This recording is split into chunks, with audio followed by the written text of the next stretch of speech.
গীতা মানেন তো? কি মানেন তো গীতাকে? গীতাতে কোথাও দেখাতে পারবেন ভগবান শ্রীকৃষ্ণ বলছেন আত্মার মুক্তির জন্য শ্রাদ্ধ করো? তাহলে যখন গীতাতে নেই কেন করছেন শ্রাদ্ধ? তো দর্শক বন্ধুরা, আমরা ওনাকে ভিডিওটা দেখাইলাম। দীনকৃষ্ণ ঠাকুর বলেছেন যে আমাদের শ্রাদ্ধ করা যাবে না।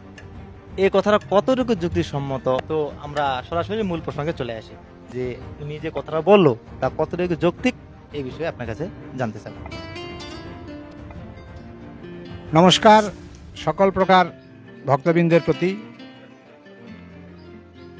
যে যেখানেই আসি বা আসেন, শুনতেছি বা শোনেন, দীনকৃষ্ণ ঠাকুর বললেন যে গৌরাঙ্গ মহাপ্রভু শ্রাদ্ধ করতে নাকি নিষেধ করেছেন, আর আমরা তাও শ্রাদ্ধ করতেই আছি, আর শ্রাদ্ধ করে ব্যয় করতেছি বা ধন নষ্ট করতেছি।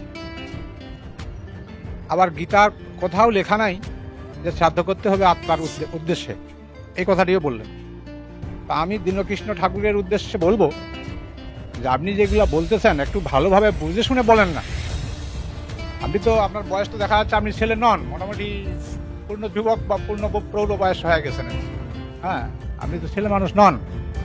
একটু ভালো করে বুঝে দেখেন মহাপ্রভু চৈতন্যদেব বা গৌরাঙ্গ মহাপ্রভুদেব যে কি বলেছেন, শ্রীকৃষ্ণ কেন গীতায় বলেন নাই যে আত্মার উদ্দেশ্যে শ্রাদ্ধ করতে হবে, এটা একটু বুঝেন ভালো করে। আপনি বিবেচনা করেন, শ্রীকৃষ্ণ জন্মগ্রহণ করেছেন, ভগবান হিসেবে পরিচিত হয়েছেন দাপর যুগে।